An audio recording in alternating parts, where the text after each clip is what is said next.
Welcome to The Inner Wonder. I'm Alex and I'm your host. Hi, thinkers. Today with us, we have Bryan May. Bryan has a background and expertise in real estate. He has sold more than 300 homes and close to $250 million in transactions.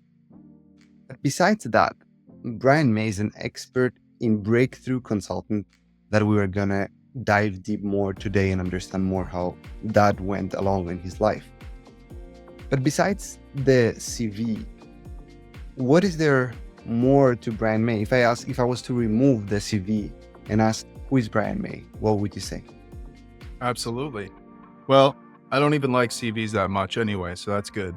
And I would say I've lived a life. I grew up in New York, and I had gotten married, and then I had a tragedy that happened to me in around 2021 after COVID. My wife passed away. We have a son, and he was about 1.5 years old, and it was like I had to rebuild my whole life. My son and I, we went through this journey that we're still on, obviously, and it really brought me down a very spiritual path. It brought me down a very interesting path, and I had to face a lot of things in life. I had to face a lot of things in myself, going inward, and at the same time being a dad and having fun and having a child to enjoy life and the grieving process and everything else. And I always liked helping people. I have a business background, and I like doing business consulting. And so what I've done and what I like to do is mix the business consulting with the spirituality. And I do that because I feel like business people need more spiritual, and I feel like spiritual people need more business. And a lot of times the things that are stopping people in their business are limiting beliefs or blockages, things from when we were a child, things that maybe someone told us that we believe them, but maybe they're not true. And I think that stops people from love. I think it stops people from finances. It stops people from themselves. And it's about getting out of your own way. And so that's part of the story. Well, if you mentioned spirituality, and especially after what has happened to you, it seems that you connected more with spirituality. So to me, spirituality comes in many different definitions. So I would like to know, how did you find your own spirituality, and what spirituality means to you? Yeah, I think that you're right. I think it can mean a lot to different people. I think that as long as you're not hurting anyone, any definition is good. For me, it's about going inward and understanding that life is a mirror, that a lot of the things we're facing on the inside are manifesting on the outside. It also means that we have the power to build our own story. We have the power to change the way we want to identify ourselves. And so sometimes with spirituality, it's about kind of like that there's more to the world than just meets the eye, right? We know that there's more to life. We know that life is a beautiful place, and we're living this human experience. And at the same time, we can agree that the world is just too crazy of a place. There's too many things going on for it to just be, 3D, three-dimensional. It is what it is, right? There has to be more out there. And so I think that's very important to just, whether it's God, whether it's spirituality, whether it's connecting, it's that there's more out there. It's more than just, I'm gonna eat, sleep, eat, sleep, repeat, go to work. There's more than meets the eye. I love what you're saying, because you're connecting spirituality with your own self. And it seems, by the way you're describing spirituality, is that it's a lot about taking ownership of your life, right? And defining from your inner self. Because I would say a lot of the times, spirituality for some people can be seen as you're letting go, and then life will life will have it for you. I have no influence. Whatever may happen. But you're connecting in spirituality in a way that you're taking more ownership of your life. I think that's very interesting. Yeah, and it's cool that you said that, because there is these dualities, right? And that's why I think people get confused, where it's like letting go, trusting the process, but not sitting on the couch and just hoping that the love of your life walks through the door.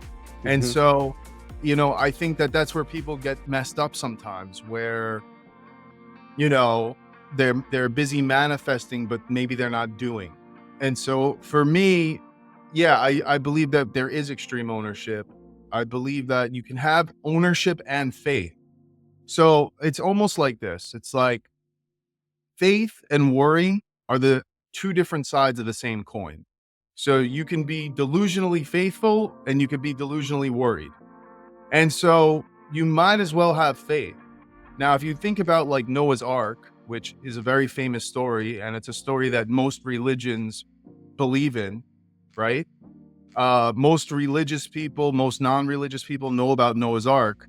That's a perfect example of, there's this guy that is preparing for a giant storm, and he's building this gigantic boat. At the same time, he's trusting that God's going to take care of the process and God's going to help him. Right. So he's not just sitting on the island and not doing anything. He's building this boat, and at the same time, he has the faith. So it's things like that where a lot of times two things can be true at once. And I think that people sometimes they get lost in the sauce, or sometimes it's just easier to say, I'm going to sit there and manifest, or I'm going to sit there and hypnotize myself, or I'm going to sit there and I'm going to let go. And all those things are important. But if you just go to the gym and all you're doing is sitting there, you're not going to get in shape. So I think that it's one of those things where it's not so easy. I think of it more as a volume control than an on and off switch.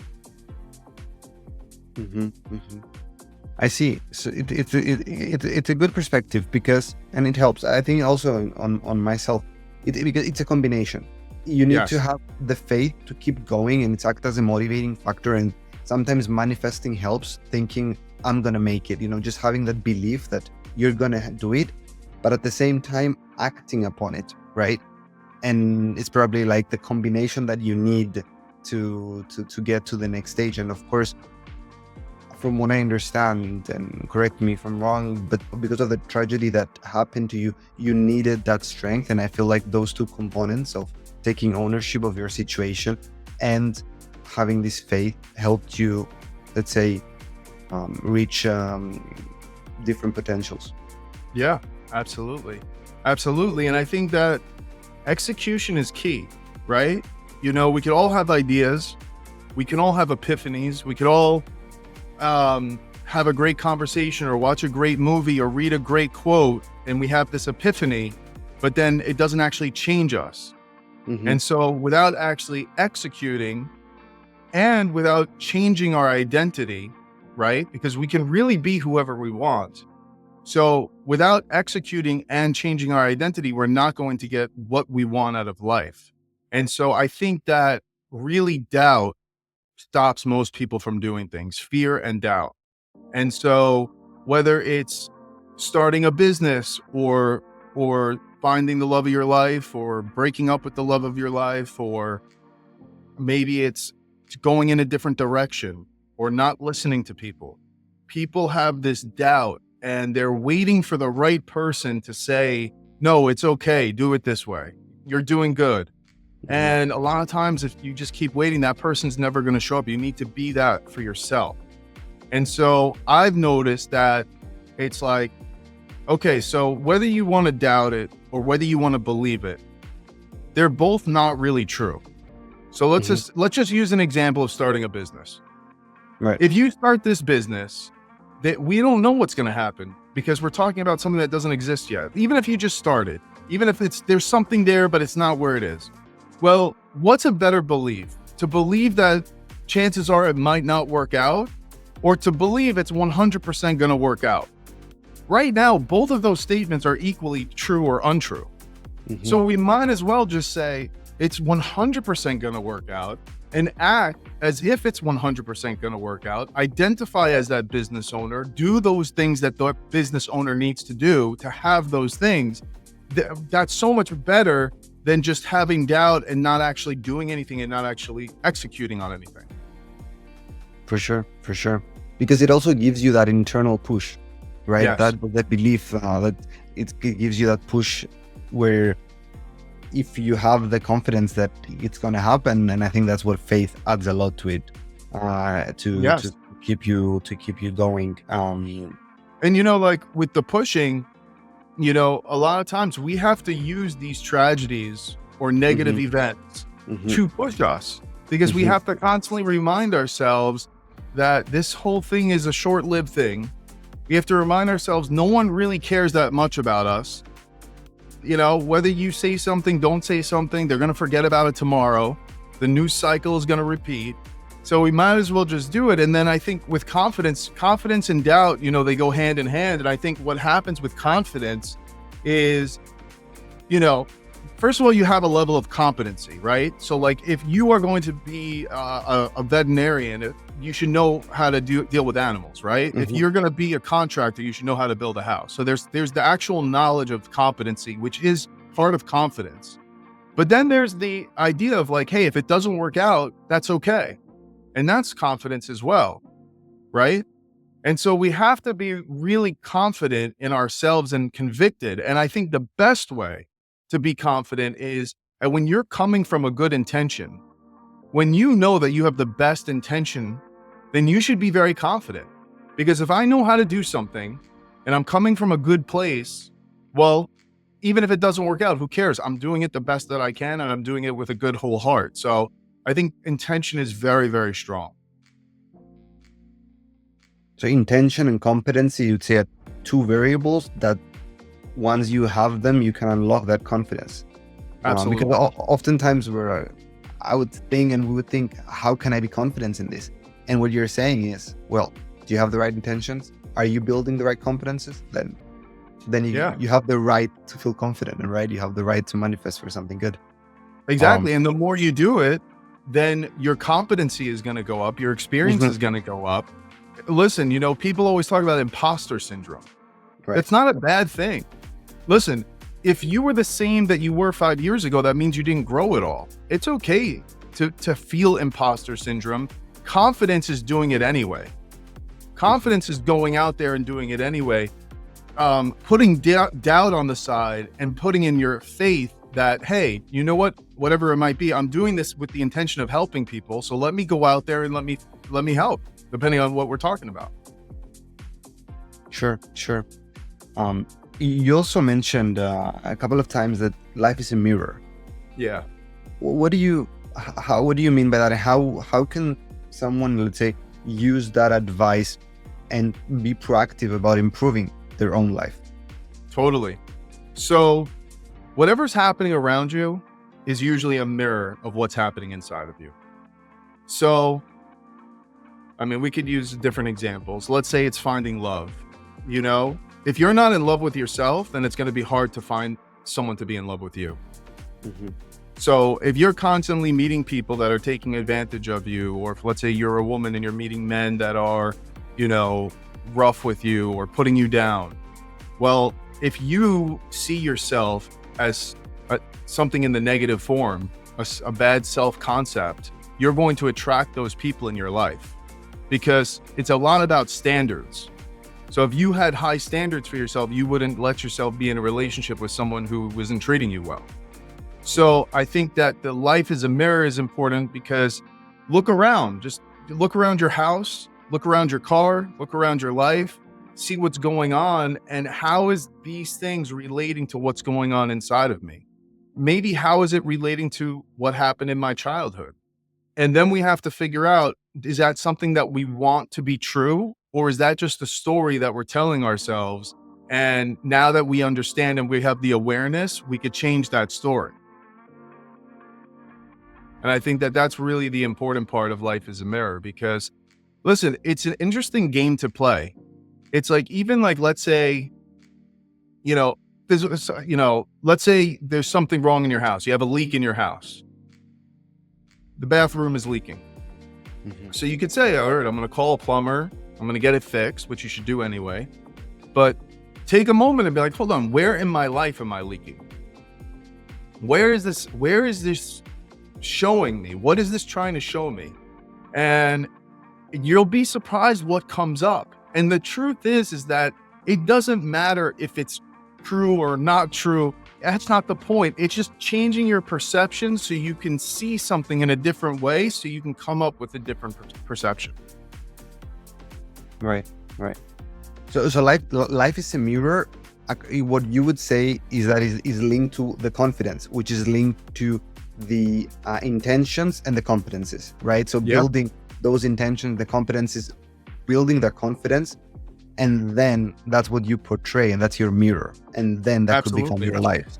Absolutely. And I think what happens a lot of times, people from a young childhood, because of maybe ways that they were brought up, they don't feel love. They don't feel that they're worthy. They feel lower confidence, and they need to go back in time in their head. They need to go back using hypnosis, using NLP, and they need to really parent that child. They need to go back there and have a real conversation with that childhood self and give that childhood self what they need. And really, by having a conversation with yourself and coming from a place of being the parent now, moving forward to change that self-image, moving forward to looking to basically making that younger version of yourself change the way they look at their mirror. Right. And then deciding on the future mirror. Yeah, exactly. What is an LP? Sorry, you mentioned LP. It's Tony Robbins uses it a lot. It's like neuro-linguistic programming, and it's a way of reframing. Okay. Gotcha. And it's just, there's different modalities. There's breath work, there's hypnosis, there's shamanism, and I've dealt with a lot of experts in the world going down my personal path, and I've dealt with a lot of people that are amazing at what they do, and so I've taken little bits of each one. And that's what I do with my clients. I take little things because, listen, a lot of it is accountability.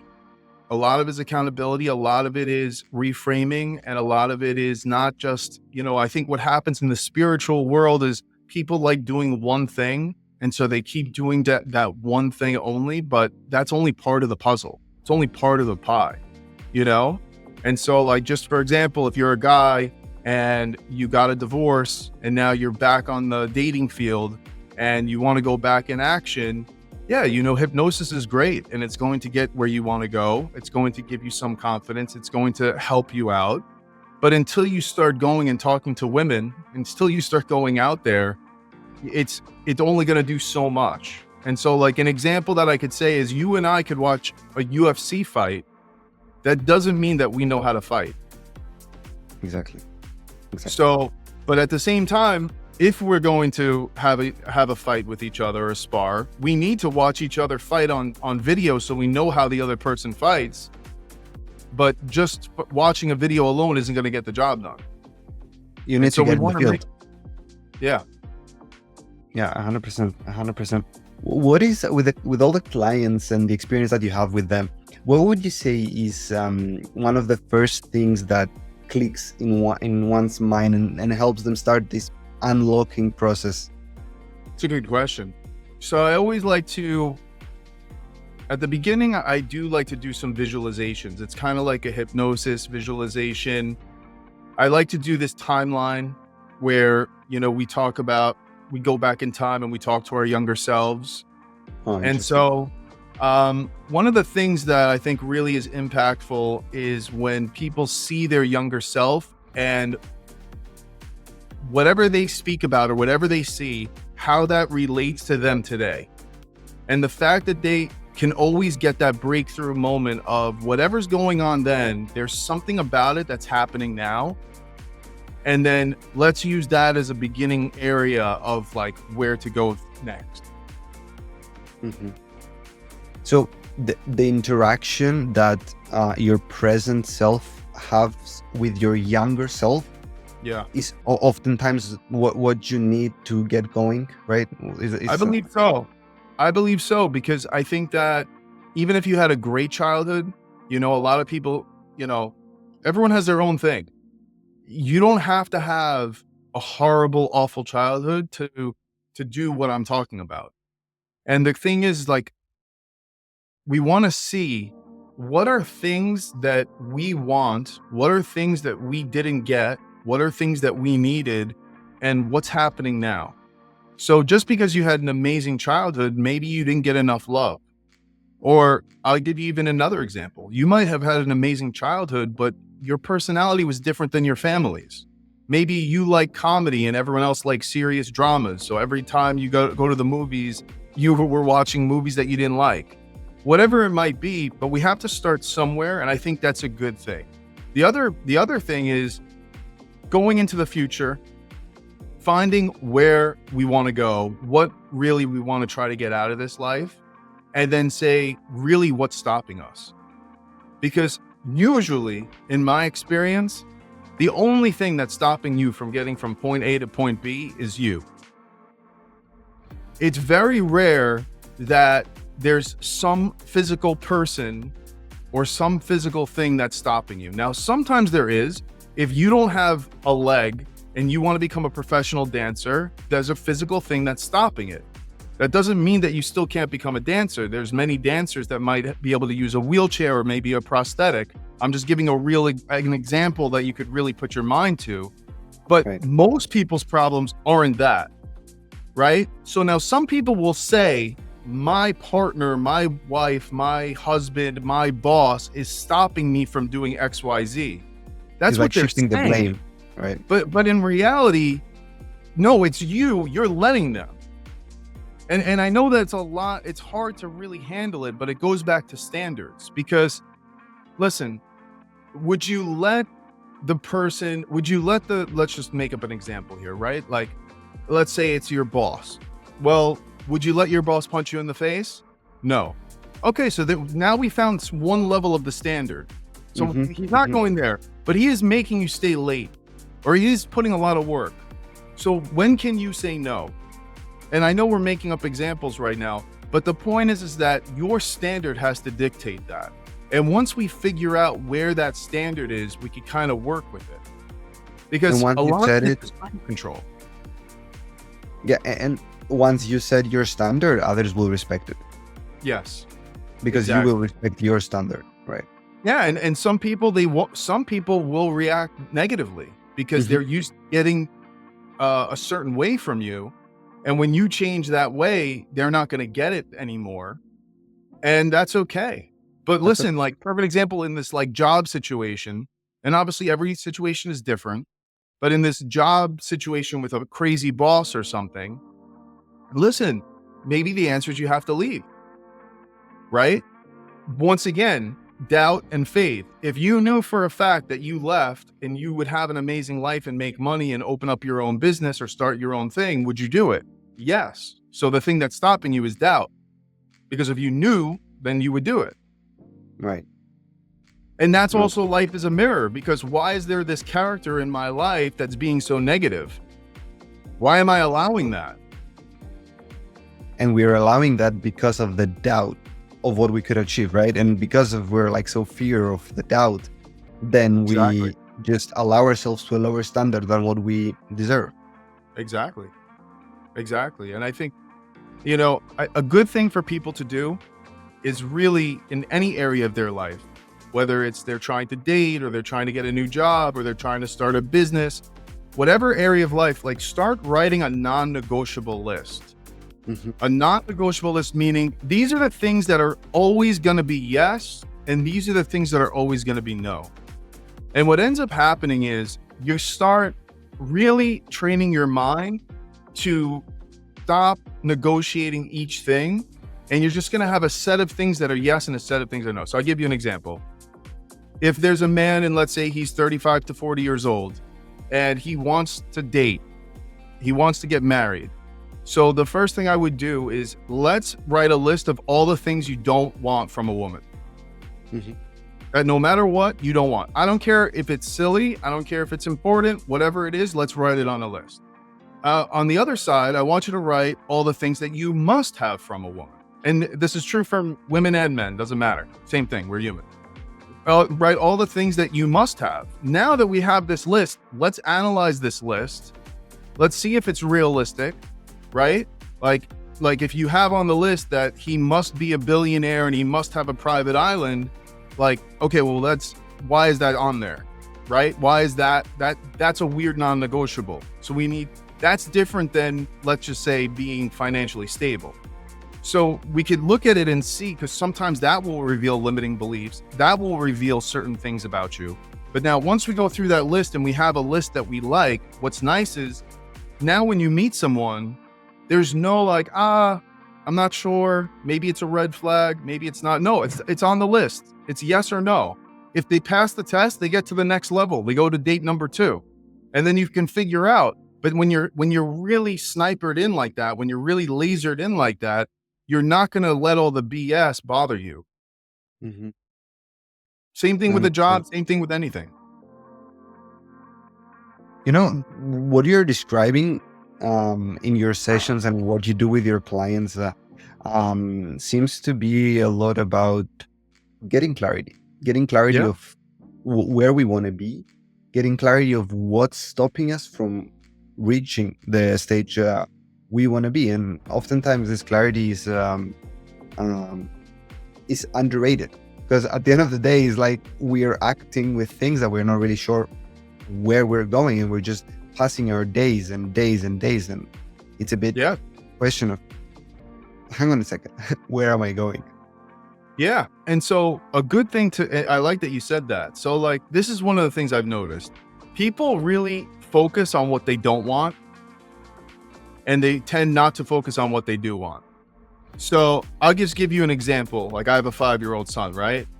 So if he's jumping on the couch, there's a difference between me saying, don't jump on the couch, or go pick up a book. One of them, I'm telling him what I don't want, and one of them, I'm telling him what I do want. So how many times are we doing that to ourselves, right? And so we don't want to beat ourselves up, but the clarity becomes of like what we don't want. Like, you know, let's say someone is trying to lose weight or be more in shape, and they're like, well, I don't want to eat this crap anymore. I don't want to eat this ice cream anymore. I don't want to eat this fast food anymore. Okay, well, what do you want to eat? Right? And you're going to have to get creative, because McDonald's happens to be very good, and it's going to taste a lot better than carrots. So we have to get creative. You might have to go down YouTube and create different things that taste good, that you like, and you're going to have to go down this thing. But now what's happening is, now we're starting to get the clarity of what we want. Because one of the things with people like losing weight is, well, I don't know what I like to eat that's healthy. So, right? So we have to figure that out. We have to figure out, like, and that might be a creative adventure. Yes, it also feels that it's a lot more positive, because taking, for example, of your son jumping on the sofa, it's a lot more positive energy, saying, you know what, go get a book instead of stop jumping. And it also helps explain the reasoning. You know, it's a more of a growth mindset rather than the opposite of a fear mindset or of a doubt mindset. Is more like, go get a book, that's more beneficial right now, or eat the carrots, don't eat the cake.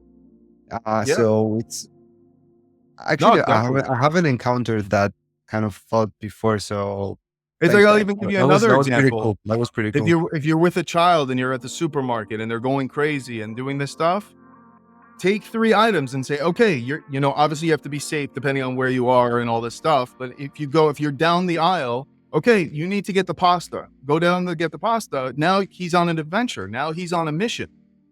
Mm-hmm. Instead of saying, stop playing with the pretzels and stop throwing stuff and stop running around. No. We need to get pasta. Your job is the pasta. Go get the pasta. Right. Same idea. Much more positive. Much more positive, much more creative, much more growth oriented. That's great. Love it. Totally. Bryan, I want to take you back. You mentioned at the beginning that one of the big moments that happened in your life was when you lost someone special. Yeah. And of course, that moment in your life comes up with a lot of responsibility, because at the point you have the 1.5 year old kid, which of course it's a big responsibility. So handling that personal grief, but at the same time having to be the responsible person must have been like very, very challenging. And grief generally, I would say, is one of the most challenging things we all at some point face in our lives. And it's something that can either drag you down or give you that push, as you mentioned before. Absolutely. There is one quote I really like from Forrest Gump, which is one of my favorite movies, that talks about this kind of situation. I want to read it to you, just to spark a bit of an inspiration. But in that movie, it said, "My mom always said, you've got to put the past behind you before you can move on."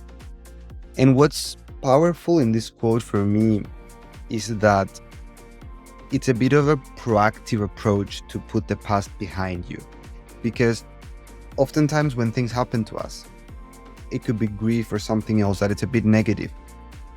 Sometimes we just say, oh, let me get my mind out of it, right? Let me just ignore it. But we never really face it. And for me, this quote says, you have to face it. And only when you face it, you're able to move on. Right. Right. Listen, it's a lot to unpack. It's really a lot to unpack. And I'll tell you why. You know, it is important to leave the past behind because we can't change it, right? At the same time, there's many things in our lives that are going to stay with us. And it's almost like I look at things that happen almost like a physical thing. So if you have a car accident and because of that car accident, you have a limp, you're going to have that limp with you. And when you lose someone or you're going through a tragedy or a trauma or something like that, that's going to stay with you. So I think that it is important to let go of the past. It's not always possible. And I always like to say these things because then people start thinking, well, if I can't let it go, then I can't move forward. And so I believe it's a process. I believe that it's a constant reminder that we can't change the past, but how can we look at the past and really bring it into the future? So, leaving the past behind you is important, right? At the same time, if you're still thinking about that person, you will be thinking about that person, right? Mm-hmm. But we have to understand that when we get into trouble, it's when we're trying to change the past. And so instead of focusing on changing the past, what we need to do is change our future, change our identity, and see where we can take this. So, it's a very powerful quote. And once again, it's like these dualities where they have multiple meanings when you really get into it. You know what I'm saying? Right. And you're bringing this into, I would say, the reality. Because it's very easy to say, we move on. It's very easy to say, leave it behind.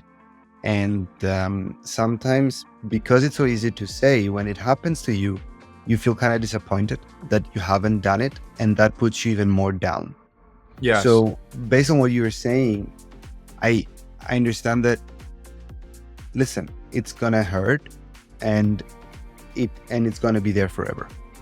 Yeah. But it is. You should focus on how you live with what has just happened and improving. And I just want to know, how was it like for you? I know we talked about spirituality. Yeah. But how were your emotions at the time? What were you feeling? And how is it now? Yeah. So, they always say it comes in waves, right?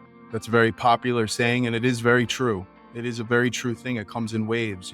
There's certain things that, there's the grieving process in general, right? And I think that everyone can grieve differently. And I think that for me, it's a great question. I mean, there was a lot of times where it was sadness. It was a lot of times where it wasn't sadness. And a lot of it also because of my son, handling that and really having to do the responsible thing of getting out there sometimes really changed my mood, because I didn't have the luxury of just lying in bed in a dark room. And I remember there would be points where I stopped getting these waves, and I really didn't get sad, and for me, I still do. I have a nice Spotify playlist that I like to listen to that reminds me of Devora. And there's certain things, TV shows that I watch that for whatever reason reminds me, because we're humans. And I remember for a while, whatever that, maybe 2 months, 3 months, I stopped getting these waves of sadness. And I remember thinking to myself, it's so weird that I'm not getting a wave of sadness. And even some people would call me, because it's interesting, when you lose someone, people don't always know right away. I mean, I literally, just so you know, just got a call 2 weeks ago. Literally 2 weeks ago, they just found out that my wife passed away. Because these are not friends, they're not acquaintances, they're just people in the world that know people, and if they're not connected on social media, so it's always going on. And I remember when this wave wasn't hitting me for a while, I was kind of like, well, I wonder what's happening. I wonder why I'm not getting any of these waves of sadness. And when I got this wave of sadness next, instead of being sad, I was actually kind of happy, because I was able to experience that wave of sadness as a human experience. And I was able to view that wave of sadness as like, oh, this is my connection to her. And this is something really, really beautiful, even though it's sad. And it kind of changed my perception on it. And so I think that it's just one of these things that sometimes even emotions can have different emotions. Even sometimes being happy can create sadness, and sometimes being sad can create happiness. It's very interesting, and I think that sometimes naming emotions, sometimes pretending that you're out to dinner with an emotion and actually having a conversation with it is a very powerful thing. And I think that for anyone out there, try to expand your words for emotions. Meaning, don't just say, I'm mad, I'm sad, I'm happy, I'm glad, try to use a dictionary. There's so many websites out there. Try to really figure out exactly how you feel, because the way our brains work, the powerful words that we have, it could help us a lot. And another thing is, just, you can name it a name. You can say, okay, well, Bob is here. Like, if you're angry, you can call Bob and say, okay, well, Bob is here. Let's have a conversation with him. Right? So that's part of learning to love those other parts of ourselves. That's very powerful. What I get from it is, when you said the moment that you felt sad again, that made you feel happy. What that seems to me is that you were happy because you were in touch with your emotions. Yes. And oftentimes that's hard. I had a friend in university. Was quite a fun guy, and he would always, when he would meet everyone, he would ask, "How are you?" as we all do. But the difference with him is he genuinely wanted to know how are you, and that was at first quite annoying, but it was so powerful, because he would say, "Oh, Alex, how are you?" And then you would say, "Oh, I'm good, it's fine, all good." But then he would be like, no, but how are you? No, and then he would just persist, like unknowingly persist to get, and then it was so helpful, because oftentimes, oh, how are you feeling? We just respond with emotions or words that are not even really connected to what we're actually feeling. And it's just about diving a bit more deep into that. What's really great is that it's a nice quality to be curious. And it sounds like your friend from university was very curious. And what's nice about it is the same thing that pisses people off about it, which is you're looking to go deeper. You're not looking for that surface answer. So listen, sometimes people, for whatever reason, they don't want to give like a deeper kind of answer. But if you're a friend, it's nice to have a friend that you call up and say, hey, how are you? And they say, yeah, everything's all right. And like, no, really, how are you? and really break in there and really get in there and break that shell and be curious about it, because it's like one of those things where a lot of times we all have things going on, right? So it's like we need to sometimes let that out, but we also need to do it in a safe space, and we need to do it in a place that we feel comfortable in. And what I've found is that when people really start saying things and getting things out, it could massively change for them. And I'll give you like an example, like sometimes people suffer from anxiety, right? Or they suffer from worry, right? Mhm. So, or maybe they suffer from doubt. And so a lot of times we think like, okay, I'm not going to say it because then if I say it, it's true. But in reality, sometimes it's good to just be like, you know what? I'm scared. I'm scared. I'm scared. I'm scared. Just get it out. Like you're getting it out. Like I'm worried. I'm worried. I'm worried. I'm worried. I'm worried. And then the more you say it, the less worried you are because you're actually getting it out of your system. And so that's a good technique sometimes, instead of, a lot of times we hear the opposite. Like I'm strong, I'm strong, I'm strong, I'm strong. But inside you're feeling weak, and it's not working because your subconscious mind or your internal workings knows that. But then if you just start saying, I'm weak, I'm weak, I'm weak, you're getting it out, and then you start feeling stronger. Because it feels like you're becoming more familiar with the feeling, right? Because as you Yeah. said, we say often, oh, I'm strong, I'm strong, I'm strong. So we know how that feels. But then the weak, we don't admit it. So it's just harder to know how it feels. Yeah. Bryan, you talked a little bit now about people and about that comfort space. And I wanted to ask, how important is your environment? How important is people especially when you're going through a challenging time? And how did it help to you? And what would be an advice to a friend or someone who is around the person that's going through a challenging time? Yeah, definitely. So I think environment is so important.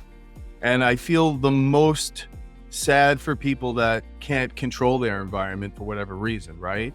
If they're a child and they're in a bad environment, like that's the most sad because they can't do anything about it. I think that environment is so important on many levels. So when you're trying to make a change in your life, the first thing you should do is change your environment. So just for example, if you're trying to get in better shape, the first thing you should do is throw away all the garbage food in your house. If you're trying to stop drinking alcohol, the first thing you should do is throw out all the alcohol in your house. Change that kind of environment.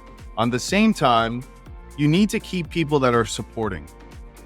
So that statement that we've heard a million times in our life, the 5 people that we hang out with the most, we want to make sure that people are supporting us the way that we want to be supportive. And so that's something that you have to decide on your own. And if people aren't being supportive, you might have to cut them out. But it's very important that your people are there to help you, because the people that are there to support you, they're the ones that you should care about.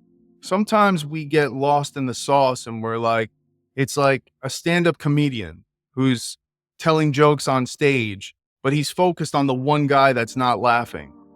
Like that's not his guy. Focus on the whole crowd that loves you. So we have to realize in those kind of environments, in those kind of situations, when something bad is going on, when we're having a tragedy, that we have certain people for certain things. Not everyone is going to communicate or give us the same vibe. We might have that friend that we're going to call up to make us laugh. We might have that friend that we're going to call up to cry with. And we have to figure out who those are. And as long as people want to support you and you're okay with the support, it's a must. But don't feel like you need to. So a lot of times people feel like they need to support other people when they need the support. Mm-hmm. If that makes sense, So it's like, if you have a friend that's really, let's say a tragedy happens, then, and you don't have to support them if you can't, right? And vice versa. And I think it's just really important to keep a close-knit group of friends, and you might have to find good things. Like you might have to go out there and find a social club or a sport or something where you can start being with like-minded people, like going to the gym or whatever it might be. But I think it's such a, there's so many variables with it. But the one thing that I can tell you for sure is that you need people that are going to support you. And if people aren't supporting you, then get them out of your life. Right. Because at the end of the day, as you said at the beginning, life's a mirror, and our environment and the people around us are part of that mirror. And we need to build the environment that we want to be in. And I also like, because you mentioned keep people that are supporting you, but you also mentioned we have different people for different times, like the one that's going to make me laugh or the ones that I'm going to cry with. So it's important to also highlight that support can and should come from different parameters, right? It's not that the person that listens to you is the only way to support. Sometimes you need the people that are going to, I don't know, get your mind out of it, or some people that are going to help you dive more deep into it. Exactly. That's great. And obviously even now, there's Facebook groups, there's different things out there. Listen, it's hard for me to say what works and what doesn't when it comes to things like that. The best thing I could tell you is having real friends. But we live in an age where sometimes people just don't have the ability to have real friends. Right. And I think that if you have real friends or real family that are really supporting you, you're very, very lucky. And if you don't have that, then finding some social outlet is really important. Figuring something out that's productive, that is a positive thing, is very good. Right. Yeah. It's about, again, taking that ownership and taking the ownership. Yeah. I feel like, if you ask the average person, do you consider yourself a victim?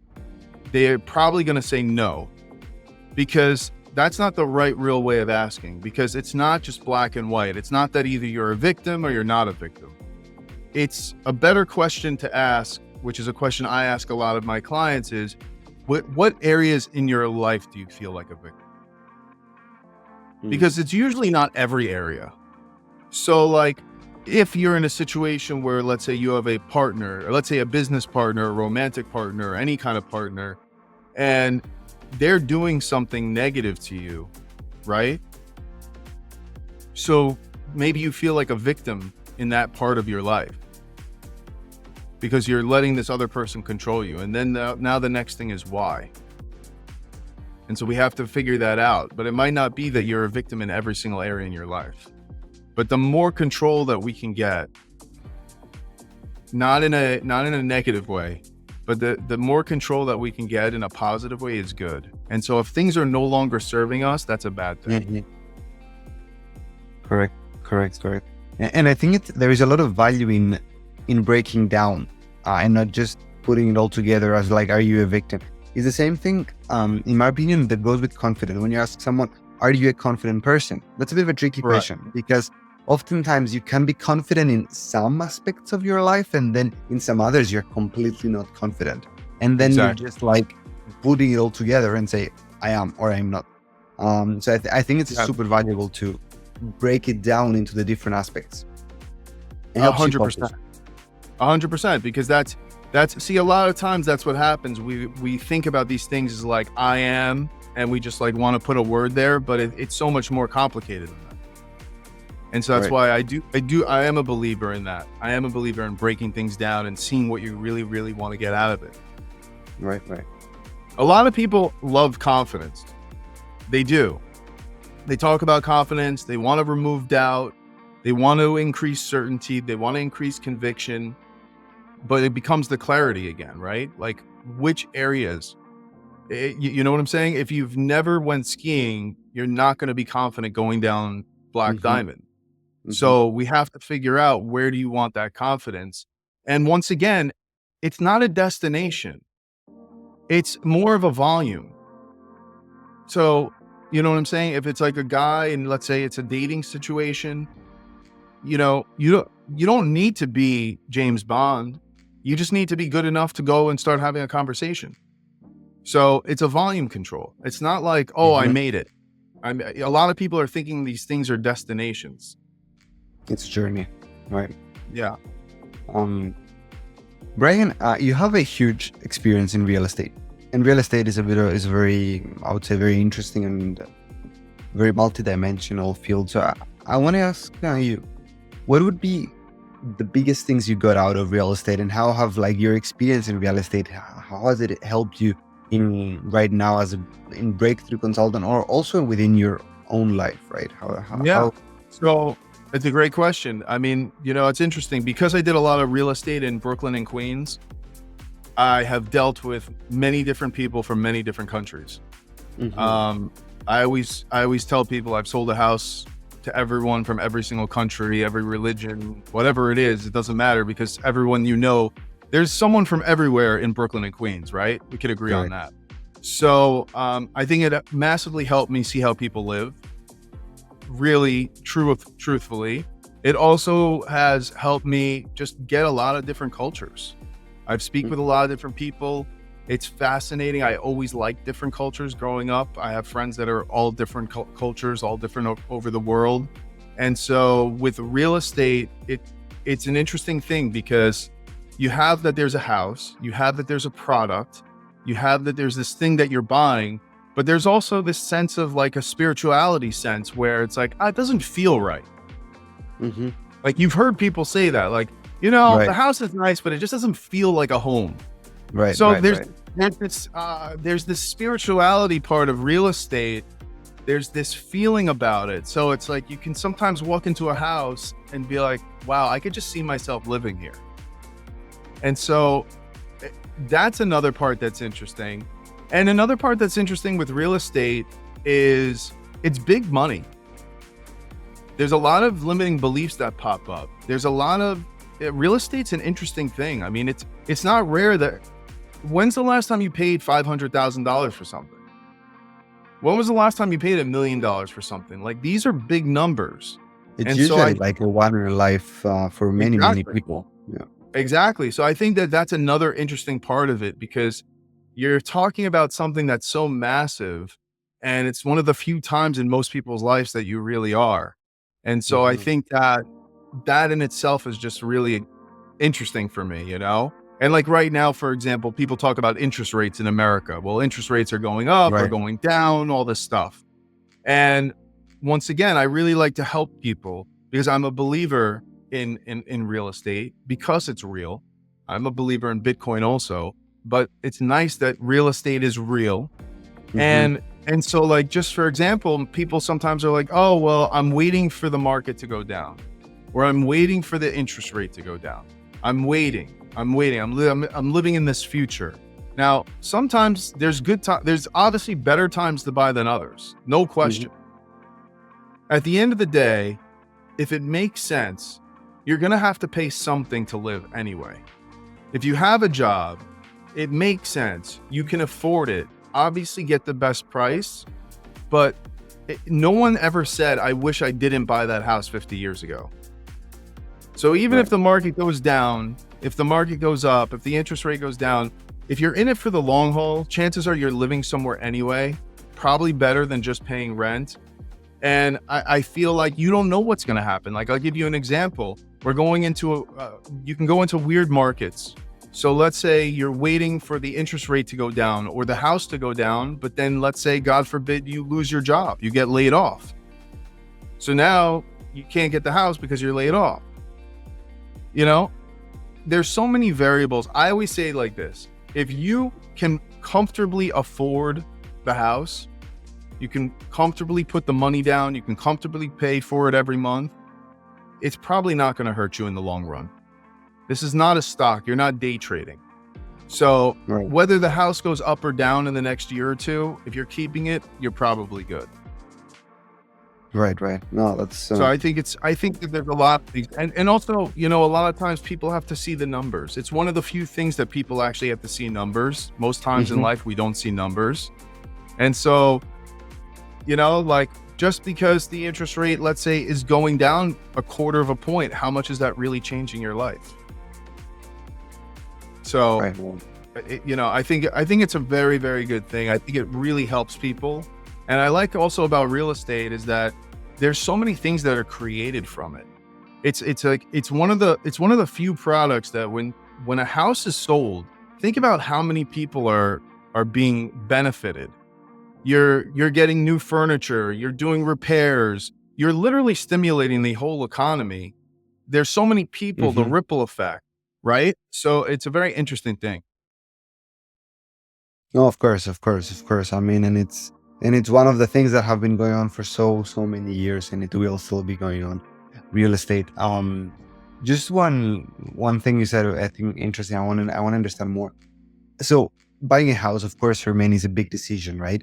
And it's a lot of money. Yeah. I want to ask you, how is the experience of dealing with all these different people that see the risk in a different eyes, and Mhm. how has that led you? Or what did you make out of it? Because of course you were like really close with the thoughts and the questions and all of these things that come up to people's lives. So what would you say are thoughts and questions about risk that are limiting, or which ones are the ones that actually make sense to have?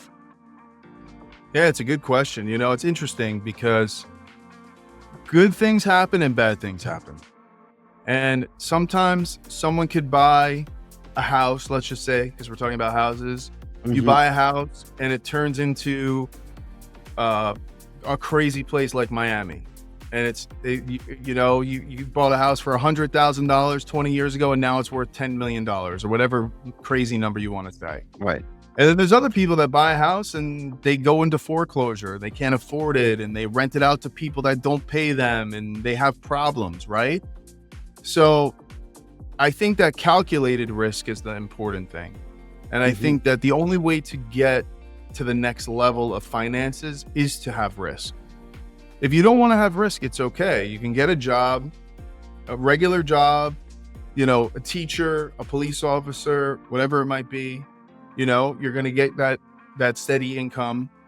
But if you want to take risk, that's how you're really going to get out there, by putting yourself out there on social media, by starting your own business, by buying a house, if that makes sense at the time, right? Buying a rental. I think that a lot of times when it comes to risk, people think like, oh, this is going to be the thing that makes all this happen. And usually it's not. Usually it's many things in a row.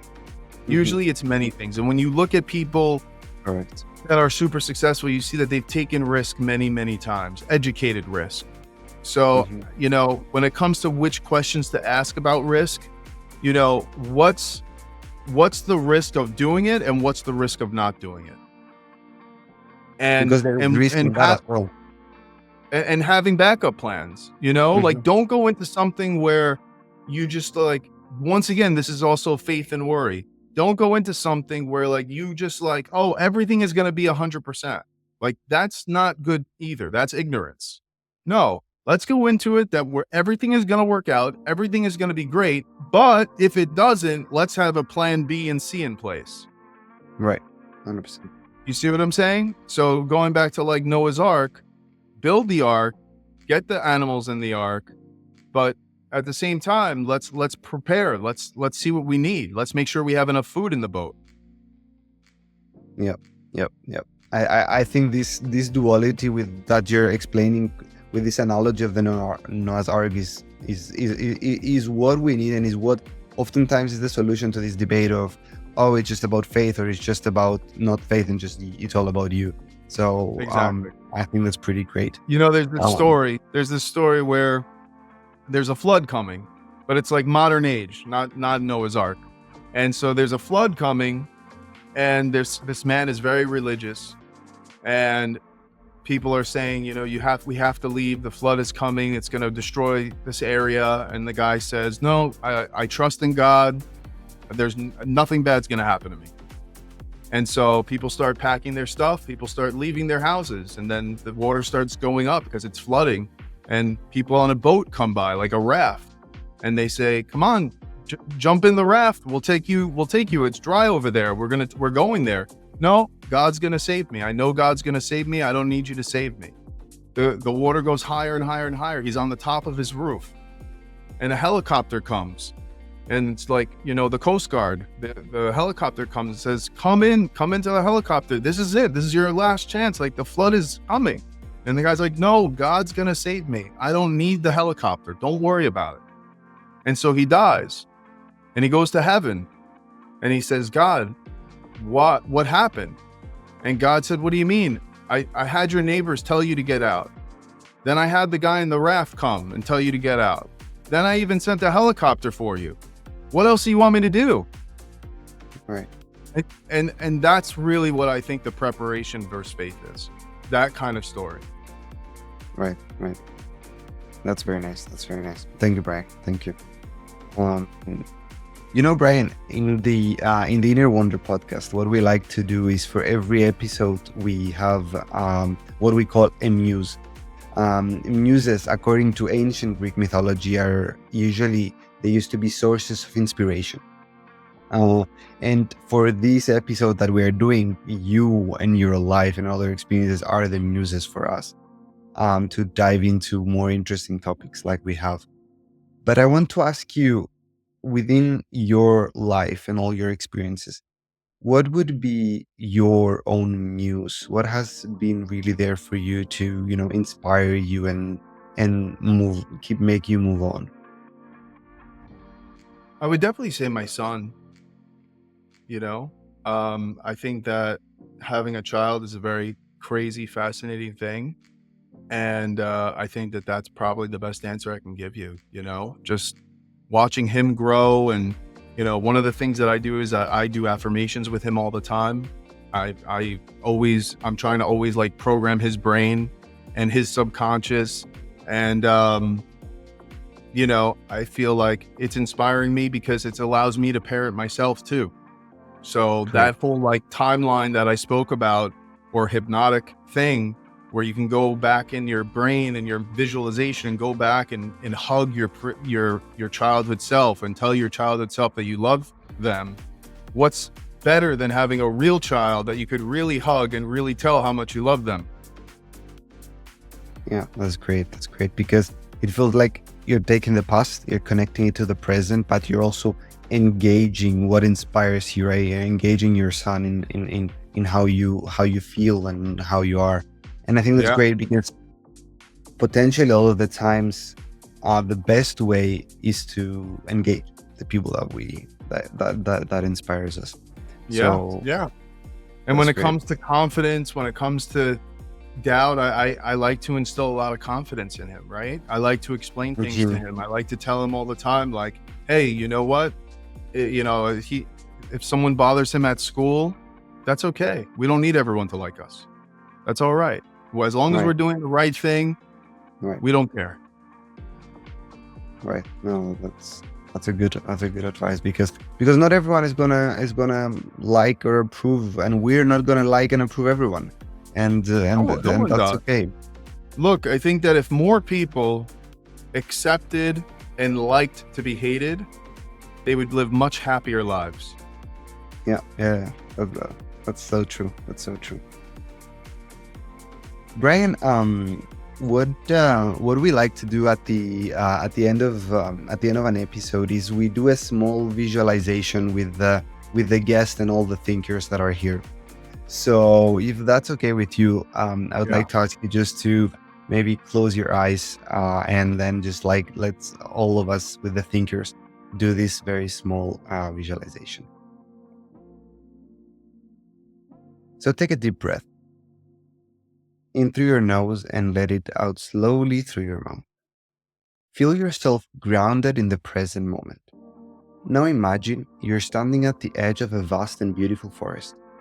The sunlight filters through the trees and you can hear the gentle rustle of leaves and birds singing in the distance. This forest represents your past, the joys, the struggles, and everything in between that has shaped into who you are today. Take a moment to honor it all. Feel gratitude from the lessons learned and the love experienced. As you stand there, you notice a path ahead, leading towards an open meadow, bathed in warm golden light.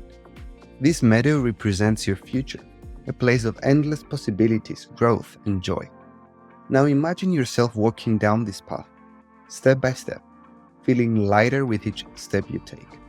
With every breath you release any fear or doubt that may be holding you back. As you reach the meadow, pause for a moment. In this space, visualize yourself surrounded by the people, experiences, and feelings that bring you peace and fulfillment. this is your future. A place where you've moved forward with courage, clarity, and love. Take a deep breath and feel the warmth of this moment. When you're ready, you can open your eyes. It was nice. And Bryan, I would like to ask you, how does that meadow and that future look, let's say, for you, but also for all the thinkers that are listening to us today? How could this clarity of the future come? Yeah, I mean, I thought that was a great one. I thought that for me, I imagined I was there with some old friends of mine that I've stay in touch with very often. And I was there with my son.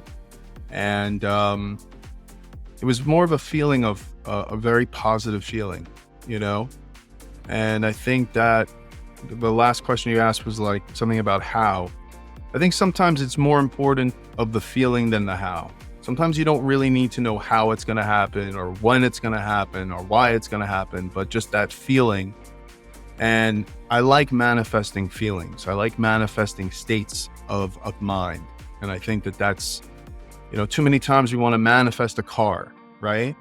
But it's like, okay, that's cool, but why do you want the car? Oh, I want the car because I want the speed. Okay, well, why do you want the speed? Because I want the power. Why do you want the power? Because I want, keep going down that path. And it's like, okay, well, let's get to the end of what you really want, and then let's manifest that feeling. Because it's usually a feeling at the end, right? Yeah. Yeah. So I like that. Bryan, thank you so much. Thank you for being here today and for sharing all your experiences. It seems that, like, you know, everything has like shape into who you are, and it's so great to hear from all that you have in your mind. And I think it's great for the thinkers to understand how much the duality between faith and ownership, making your life as a mirror, as you said, and then bringing all that clarity as you do with your clients. And I think it's great. So thank you so much for being here today. Thank you very much. Appreciate it. Thank you. Until our minds meet again, enjoy the inner wonder you're creating. Thanks, everybody. See you next episode.